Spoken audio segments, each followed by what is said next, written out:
হইল এই কথা বুঝানো যে এই মাস এখন পুরাপুরি হজ্জের মাস। শাওয়াল, জিলকাদ, জিলহজ এটা হলো হজের মাস। এজন্য হজ্জের এই পবিত্র মাসগুলোতে হজের কথা মনে করা, হজের কথা আলোচনা করা উচিত উচিত। এটা যেন আল্লাহর বান্দাদের দিলের মধ্যে আল্লাহর ঘর জিয়ারতের, কাবা জিয়ারতের, আল্লাহর ঘরের হজ করার কথা দিলের মধ্যে আসে, এটা মনে করানো উচিত, দোহরানো উচিত। এই নিয়তে আমি এই আয়াতটা পড়ছি।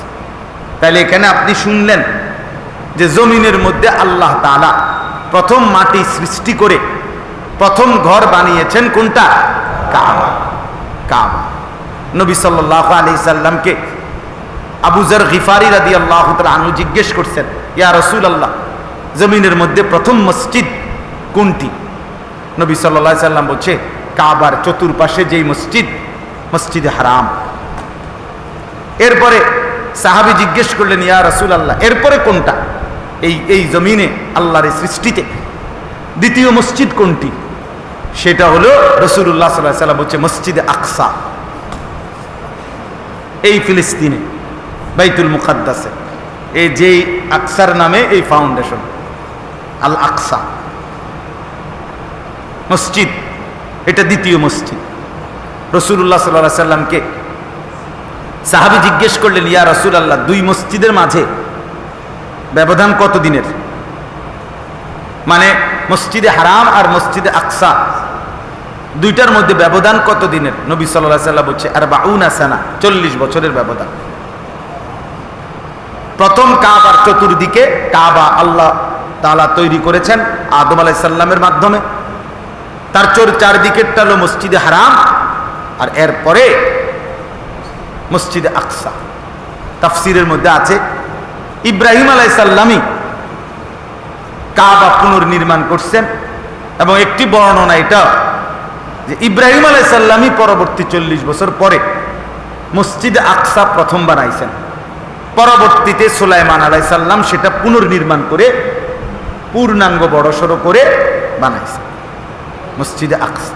এজন্য একজন মুসলমানের দিলে মনে রাখতে হবে, মসজিদে হারাম কাবার ওই মসজিদের প্রতি যেমন সম্মান, মসজিদে আকসা এটার প্রতিও আলাদা সম্মান থাকা চাই। মসজিদে আকসা শুধু একটা মসজিদ না, মসজিদে আকসার সাথে আমাদের রাসূল সাল্লাল্লাহু আলাইহি সাল্লাম, সমস্ত আম্বিয়ায়ে কেরাম, আমাদের ঈমান ইসলামের অসংখ্য স্মৃতিচিহ্ন, আল্লাহ পাকের কুদরতের অগণিত নিদর্শন, বহু কিছু মসজিদে আকসার সাথে জড়িত। এজন্য ফিলিস্তিন, আকসা, ফিলিস্তিনের মুসলমান, ফিলিস্তিনের মাটি, মসজিদে আকসা, এইটাকে কোনো মুসলমান ইমানদার মৃত্যু পর্যন্ত ভুলতে পারে না। এজন্য আমার অনেক ভালো লাগছে, এরা নাম দিছে আল আকসা ফাউন্ডেশন, যেন প্রতিবার উচ্চারণ হইলে একবার হলো মসজিদে আকসার কথা মনে পড়ে। কোরআনুল কারীমে আল্লাহ তাআলা সরাসরি এই দুই মসজিদের নাম সরাসরি আল্লাহ কোরআনে উল্লেখ করছেন।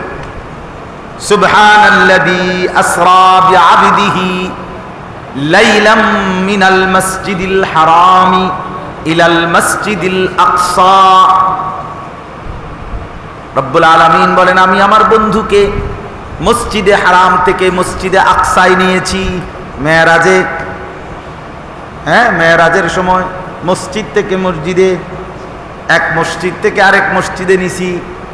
এই জন্য তাবলিগওয়ালারা যে এক মসজিদ থেকে আরেক মসজিদে যায়, এ তো আল্লাহ তাআলা তো রাসূল সাল্লাল্লাহু আলাইহি সাল্লামকে এক মসজিদ থেকে আরেক মসজিদে নিছেন। তো এরা মসজিদ থেকে মসজিদে যাইতো নাকি আপনার বাইত নিয়ে যাইতো? বুঝেন না? অনেকে বলে না যারা মসজিদে যায় কেন, মসজিদ থেকে মসজিদে যায় কেন? তাবলিগ তো কই যাইতো? আল্লাহ তাআলাই তো বলছে, আমি আমার বন্ধুকে মসজিদ থেকে কই নিলাম? মসজিদে নিলাম, মসজিদে হারাম থেকে মসজিদে আকসায় নিলাম। যাই হোক, তো বলতেছি মসজিদে আকসা আল্লাযী বারাকনা হাওলাহু, আল্লাহ নিজে বলছে মসজিদে আকসা ওই মসজিদ যার চারদিকে আমি আল্লাহ অগণিত বরকত রেখে দিয়েছি। এখানে একটা দারুণ কথা দেখেন, আল্লাহ পাক ওইখানে বললেন মসজিদে চারদিকে বরকত। এখানেও বললেন লাল্লাযী বিবাক্কাতা মুবারাকান, এখানেও বললেন কাবা যেখানে, মসজিদে হারাম যেখানে, এখানেও বরকত, মসজিদে আকসা যেখানে, সেখানেও বরকত। অতএব মুমিনের দিলে মসজিদে হারাম কাবার প্রতিও সর্বোচ্চ মহব্বত থাকবে, মুমিনের দিলে মসজিদে আকসার প্রতিও মহব্বত থাকতে হবে। এই জন্য ফিলিস্তিনের মুসলমানের জন্য দোয়া করা, ফিলিস্তিনের মুসলমানের জন্য চোখের পানি ফেলা, ওদের জন্য দিল থেকে কিছু চাওয়া, মসজিদে আকসার জন্য দোয়া করা, চাওয়া, এটা আমাদের আল্লাহর মহব্বতের অংশ, রাসূলের মহব্বতের অংশ, কোরআনের ভালোবাসার অংশ, ভালোবাসার অংশ। এই জন্য আল আকসা এই ফাউন্ডেশন ছেলেরা যে আয়োজন করছে বা যারাই করছে, আপনারা প্রত্যেকেই তাদেরকে সহযোগিতা করবেন। বলেন ইনশাআল্লাহ, সবাই বলেন ইনশাআল্লাহ। 1 টাকা দিয়ে ভালো কাজে জুড়বেন, 100 টাকা দিয়ে ভালো কাজে জুড়বেন। নাক ছিটকাবেন না, বদনাম করবেন না, বিরোধিতা করবেন না, তুচ্ছ তাচ্ছিল্য করবেন না। এটা খুব বন্ধ অভ্যাস। হ্যাঁ, নামাজ পড়ে না, কত ফলাফাইন আছে, অনাইয়া কি করছে, মাহফিল করো বেটা, নামাজ পড়ছি বেটা, এটা বুঝি একটা কথা বলার ঢং হইল, এটারই ঢং হইল। আপনি এইটি বললেন, এটা বললে ছেলেটা উৎসাহ পাবে কিভাবে? আপনি তাকে এইভাবে বলেন যে হ্যাঁ বাবা মাশাআল্লাহ, মাহফিল করছো, সাজাইছো, এবার নামাজটাও পড়ো, জিন্দিগিটাও সাজাও, আল্লাহর কাছে দোয়া করেন, আল্লাহ যারা মাহফিল সাজিয়েছে আপনি তাদের জিন্দিগি সাজাইয়া দেন। এরা তো আমাদেরই ছেলে, ঠিক কিনা বলেন না কেন? এই মহল্লার ছেলেরা সব কি রংপুরের? চাচা বলেন, আরে এই মহল্লার ছেলেরা কি সব রংপুরের, নর্থ বেঙ্গলের ফুলাফাই? এটি এই মহল্লার না তো? তো আমাদের না, আপনাদের না, আপনাদেরই তো ভাতিজা, আপনাদেরই ভাগিনা, আপনাদেরই ছেলে পেলে নাতি, আপনাদেরই সন্তান। তাহলে আপনাদের সন্তান আপনারা আগায় দিতে হবে, মহব্বত করে পথ দেখাইতে হবে। চলেন আমি শেষ করে দিই এই কথা। আল্লাহ তাআলা বলেন জমিনের মধ্যে প্রথম ঘর ইবাদতের জন্য আল্লাহ বানাইছেন মক্কায় কাবা। কাবার কয়েকটা বৈশিষ্ট্য আল্লাহ এখানে বলছেন। 1 নাম্বার হলো মুবারাকান, এটা বরকতময়। কাবা এটা বরকতময়, এটা বরকতময়। রাসূলুল্লাহ সাল্লাল্লাহু আলাইহি ওয়াসাল্লাম এর বরকতের বহু কথা হাদিসের মধ্যে উল্লেখ করছেন। কাবার উপস্থিতিটা বরকত, কাবার সবকিছুর মধ্যে বরকতেই বরকত, রহমতেই রহমত। রাসূলুল্লাহ সাল্লাল্লাহু আলাইহি ওয়াসাল্লাম বলেন প্রতি মুহূর্তে কাবা ঘরের উপরে আল্লাহ পাকের 120টি রহমত প্রতি মিনিট মিনিট সেকেন্ড সেকেন্ড বর্ষিত হয়, বর্ষিত হয়। আর এই 120টি রহমত ভাগ করা হয় 3 শ্রেণীর মধ্যে। 1, যারা কাবা ঘরের দিকে তাকিয়ে থাকে তারা 20টি রহমত পায়, যারা কাবার চারদিকে তাওয়াফ করে তারা 60টা রহমত পায়, যারা কাবার সামনে নামাজ পড়ে তারা 40টা রহমত পায়। 60, 40, 100 আর 20-এ 120। কাবা, কাবা বরকত, কাবা। আল্লাহ তাআলা বলেন ওয়াহুদাল লিল আলামিন। 2 নাম্বার হলো এই কাবা সারা পৃথিবীবাসীর জন্য হেদায়েতের কেন্দ্র, হেদায়েতের মার্কাজ, জিন্দেগি পরিবর্তনের, আল্লাহর পথ পাওয়ার, আখিরাতের পথ পাওয়ার ঠিকানা। সুবহানাল্লাহ। এই জন্য সত্যিকার দিল দিয়া আল্লাহর মহব্বত নিয়া যেই লোক হজ করে সে বদলায় যায়, এটা পরীক্ষিত। আর দুনিয়ার লোভে, পদ পদবীর লোভে, মানুষকে দেখানোর লোভে যারা হজ করে তারা যেই অপদার্থ গেছিল ওই অপদার্থই থাইকা যায়। কাবা আপনার বদলা হেদায়েত দেয়, আল্লাহর ঘর হেদায়েত দেয়, কিন্তু দিল দিয়ে যাইতে হয়, মহব্বত নিয়ে যাইতে হয়, মহব্বত নিয়ে যাইতে হয়। এই জন্য এই যে হজ্জের মৌসুম, এখন আল্লাহর বান্দারা ছুটছে, যে দিল দিয়ে যাবে, মহব্বত করে যাবে, কসম আল্লাহ তার জিন্দেগি বদলাবে, ইনশাআল্লাহ বদলাবেই বদলাবে। কাবা একদম, হজ একজন মুমিনকে একদম মাসুম বানায় দেয়। নবীজি সাল্লাল্লাহু আলাইহি ওয়াসাল্লাম বলছে শর্ত হইল ওয়ালিল্লাহি, আসতেছে কেন, মান হাজ্জা লিল্লাহ।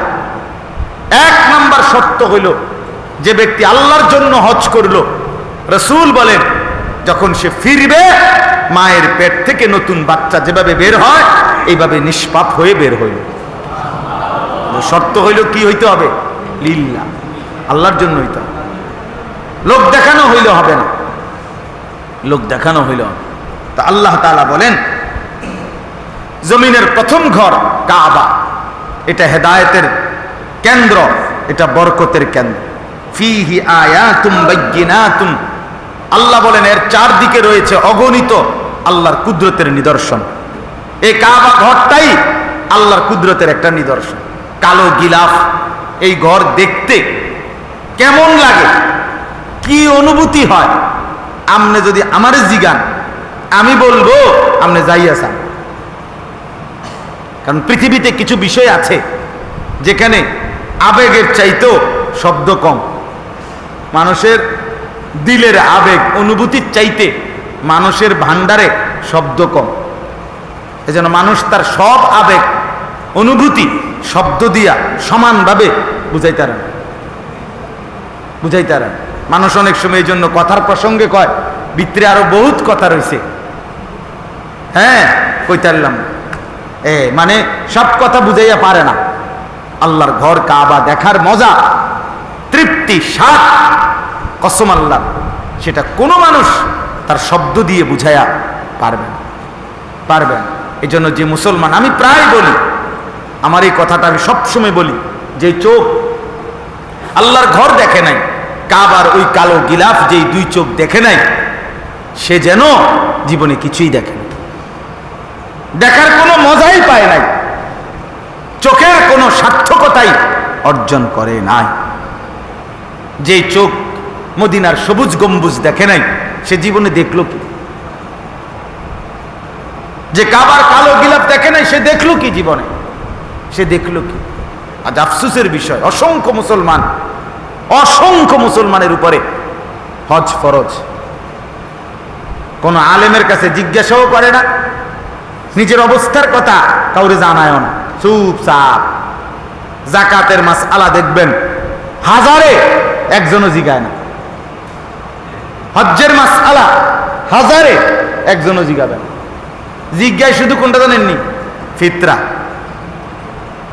রমজান মাসের দ্বিতীয় জুমা না আইতে ও একেবারে মসজিদের বারান্দা থাকতে শিক্ষা, মাইকে কইয়া দিয়েন ফিতরা কত? আরে বাপরে, কেমন মুসল্লি তাই নেই।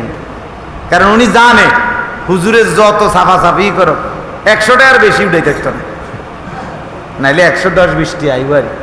মানুষ যদি গড়ে 6 জন হয়, টিয়া 600, আর কি তাই? এটা মাইক দিয়ে দিলেই কি, আর একারে পোস্টার লাগাইয়া দিলে কি?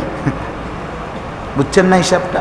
কিন্তু যাকাত জিজ্ঞেস করেন, বুঝতেই চায় না, বুঝতেই চায় না। হজ বুঝতেই চায় না। হজ করবেন না চাচা বললে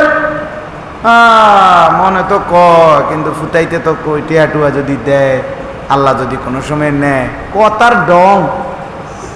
আরে বাপরে, লাজন আমনে একটা, আমরা দেশে কয় যে উদারি না করে, আমাদের মনোজন তামসা না করতে না, সেটা মনোজন আল্লাহ পাক আপনার কাছে ঠিকানা গেছে।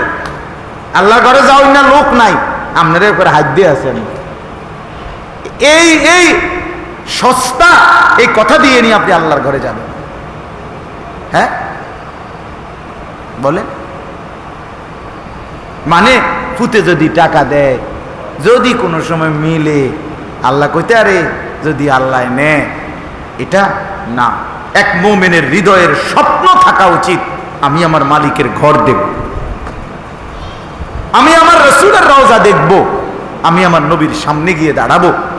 এটা তো একজন ইমানদারের হৃদয়ের সারা জীবনের আকাঙ্ক্ষা থাকা উচিত। এটা আকাঙ্ক্ষা হওয়া উচিত, স্বপ্ন হওয়া উচিত, স্বপ্ন হওয়া উচিত। আমরা তো আগে বুজুর্গদের জীবনীতে, কত আল্লাহওয়ালার জীবনী, কত সাধারণ মুসলমানের জীবনীর মধ্যে আছে, আমরা শুনছি আগে কত মানুষ দিবানিশি কানছে। আল্লাহ, কত হাজী সাহেবের গুড়ের ফুটলার লগে পিঁপড়া আপনার ঘরে দেখে গেছে গা, আর আমি বান্দা আপনারে এত সেজদা দেই, এত কাঁদি, আমারে নিতেন না? আমারে কি নিবেন না আপনি?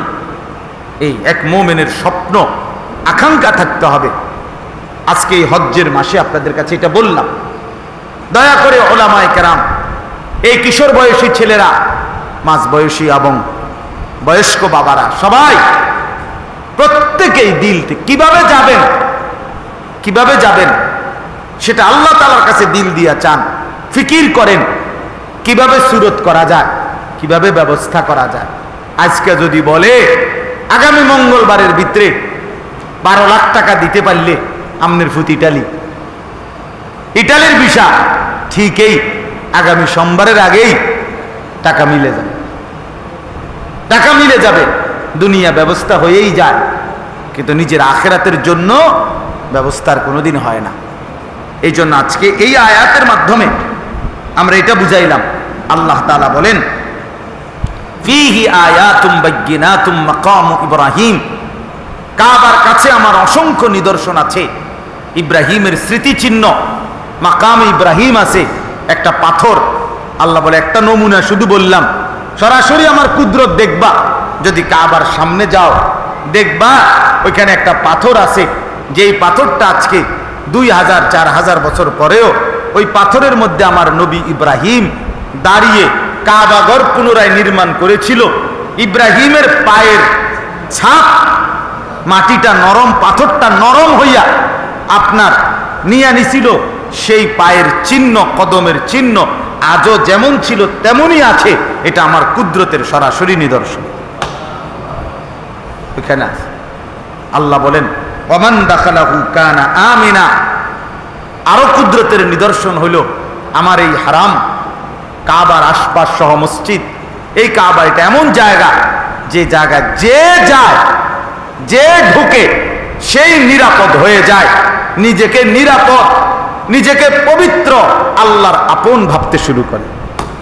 আমি যেন আমার মালিকের ঘরে চলে আসলাম, আমি যেন আমার মালিকের কোলে চলে আসলাম, আমি যেন আমার মালিকের আদরের ছায়ায় চলে আসলাম।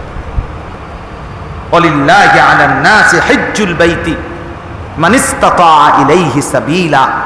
আল্লাহ তাআলা বলেন, এই সব কথা কাবার বৈশিষ্ট্য, কাবা বরকত, কাবা হেদায়েত, কাবা আল্লাহর কুদরতের নিদর্শন, কাবার পাশে মাকামে ইব্রাহিম, কাবার কাছে আসলে সব নিরাপদ। আল্লাহ বলেন, এই সব কথা বলার উদ্দেশ্য হইল যে লোকেরা যেন সামর্থ্য থাকা অবস্থায় আমার এই ঘরের উদ্দেশ্যে আমার সন্তুষ্টির জন্য হজ করে।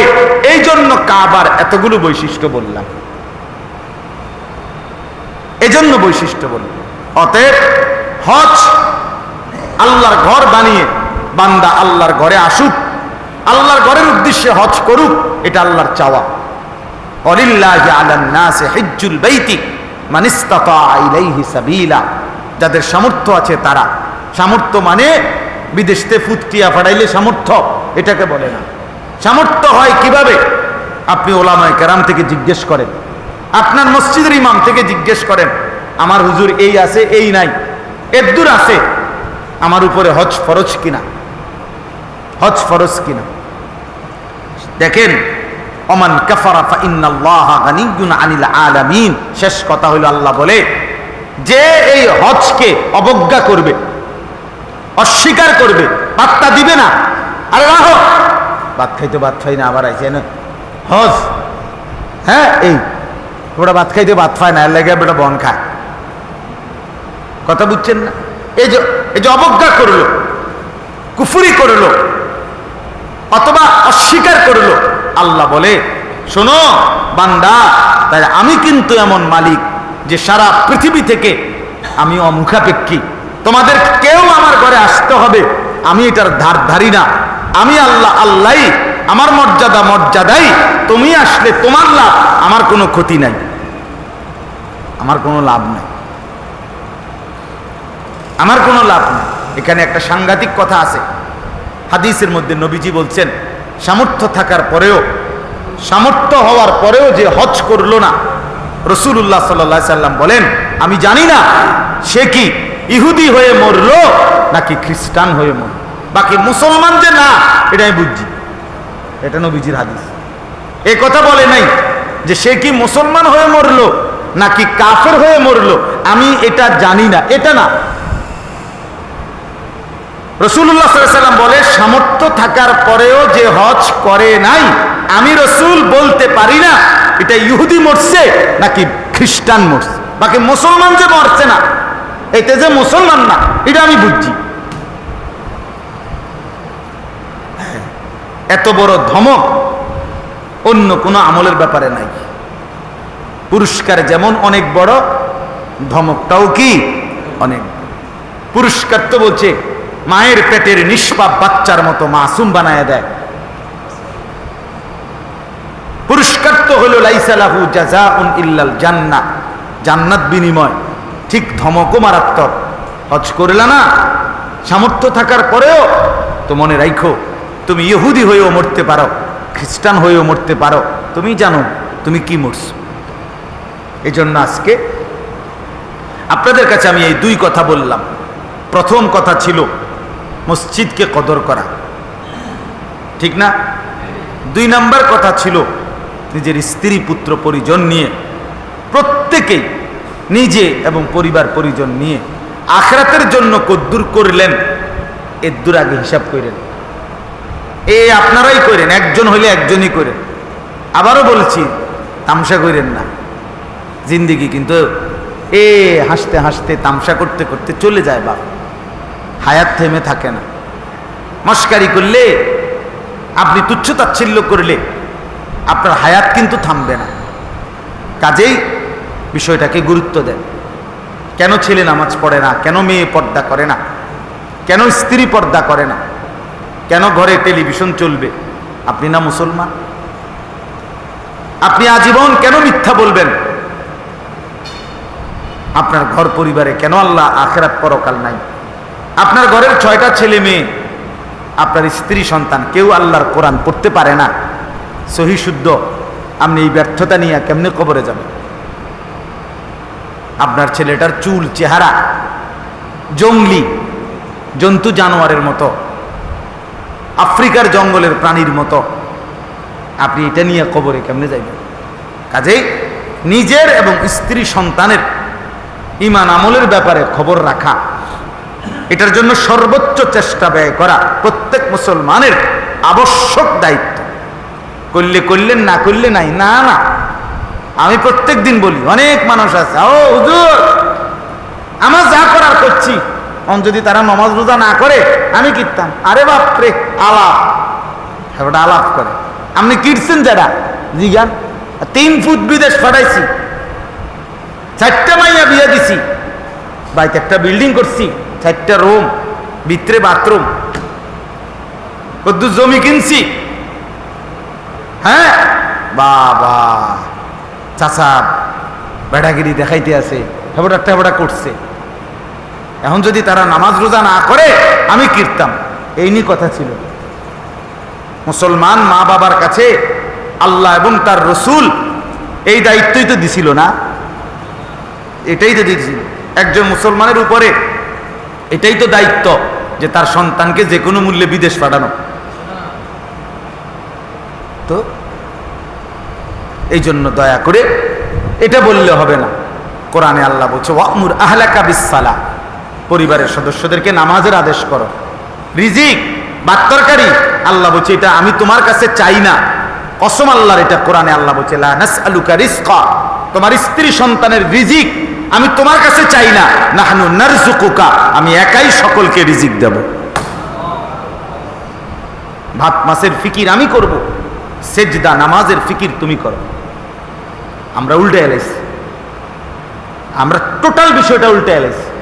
কথা ছিল আমি নামাজ রোজার ফিকির আমার স্ত্রী সন্তানের, আর আল্লাহ করবে রিজিকের ফিকির। আমরা উল্টে এলাইছি। আমরা বলছি আল্লাহ নামাজ রোজা সান আমনে করাইতেন পারেননি, করান, বাকি ভাত তরকারি বিদেশ সুদে টিয়া লইয়া বাড়ি করে দেন, বিল্ডিং করে দেন, সিটারই বাট পারি ওজনে কম দিয়া যেমনে পারি, জি ফুতের ভাত তরকারির বুঝ, জাগা জমির বুঝ আমি ইডি করে দিয়া যাই। নামাজ চান আমনের মন চাইলে আপনি ফরান, নাহলে নাই, এটিতে আমি নাই। এটা তো হবে না, এটা তো আমাদের আখিরাত মিলবে না। আর সর্বশেষ কথা হলো, এই হজ্জের মাসে প্রত্যেকেই নিয়ত করেন আমি আল্লাহর ঘর দেখব। কি বলেন? কাহা ইয়ে মেরি কিসমত कि तवाफ तेरे घर का मैं जागता हूँ या रब या ख्वाब देखता हो। পাকিস্তানের বিশ্ববিখ্যাত বুজুর্গ করাচি হজরত আরিফ বিল্লাহ কুতুবে আলম হজরত মাওলানা শাহ হাকিম মোহাম্মদ আখতার রহমতুল্লাহ আলাইহি, তিনি আল্লাহর ঘরের সামনে দাঁড়িয়ে বলতেন, হায় মাওলা, আমার কি পরিমাণ সৌভাগ্য যে আমি আপনার ঘরের তাওয়াফ করব। এখন আমি বুঝতেছি না মাওলা, আমি কি জেগে আছি নাকি স্বপ্ন দেখছি। আমি স্বপ্ন দেখছি। ওয়ালাউ আন্নাহুম ইয যালামু আনফুসাহুম জাউকা ফাস্তাগফিরুল্লাহ ওয়াস্তাগফারা লাহুমুর রাসূল লাওয়াজাদুল্লাহ তাওয়াবার রাহিমা। মদিনার রওজা, আল্লাহ বলছে, বন্ধু শুনেন, আপনার কোন উম্মত যদি নিজের উপরে সীমাহীন গুনাহ করে আপনার সামনে আসে, আইসা যদি আমি আল্লাহর কাছে তওবা করে মাফ চায়, আর লগে যদি আমনো কদ্দুর কোন আমার কাছে আপনি যদি একটু সুপারিশ করেন লগে, আমি ওয়াদা দিলাম এমন বান্দাকে আমি মাফি করে দেব। আপনি বললে ফিরাই দেব কেমনে? আপনি বললে ফিরাই দেব কেমনে? এই জন্য রাসূলুল্লাহ সাল্লাল্লাহু আলাইহি সাল্লামের রওজা মুবারকের সামনে গিয়ে দাঁড়িয়েও ইমানদাররা, ওলামারা, আউলিয়ারা নিজের গুনাহ মাফ চাইতেন। আল্লাহ মাফ করে দেন, আপনার বন্ধুর সামনে ওয়াদা দিলাম আর নাফরমানি করব না। তো রাসূলুল্লাহ সাল্লাল্লাহু আলাইহি সাল্লামও সুপারিশ করে, মাওলা দেন, আমার উম্মত ভুল করছে, দেন না, মাফ করেই দেন। আল্লাহ বলছে ঠিক আছে, দিলাম। লাওয়াজাদুল্লাহ তাওয়াবার রাহিমা। এজন্য এটা মহব্বতের ব্যাপার। এখানে শুধু টাকা পয়সার হিসাব না, দিল যার তীব্র আগ্রহী হয় আল্লাহ তাকে ঠিকই আল্লাহর ঘরে নিয়ে যায়, আল্লাহর ঘরে নিয়ে যায়। আমি নিজে এবারও তো রমজানের উমরায় নিজ চোখে দেখছি, অন্ধ মানুষ তাওয়াফ করতেছে, 4-5 জন দেখছি অন্ধ, এরকম খাটো মানুষ তাওয়াফ করতেছে, একটা পাও নাই, তাওয়াফ করতেছে।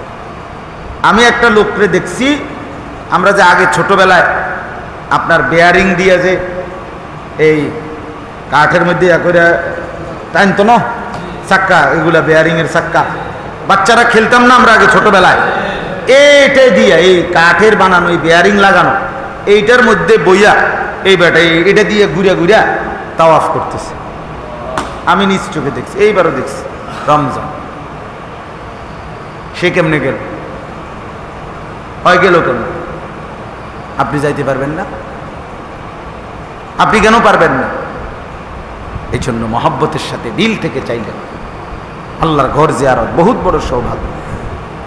এক মুসলমানের সবচেয়ে বড় আশেকানা ইবাদত আল্লাহর ঘর জিয়ারত, মানে ভালোবাসার সবচেয়ে বড় বহিঃপ্রকাশ হজ, আল্লাহর ঘর দেখা। হজ মানেই হলো আল্লাহর মহব্বতের ঘোরাফেরা।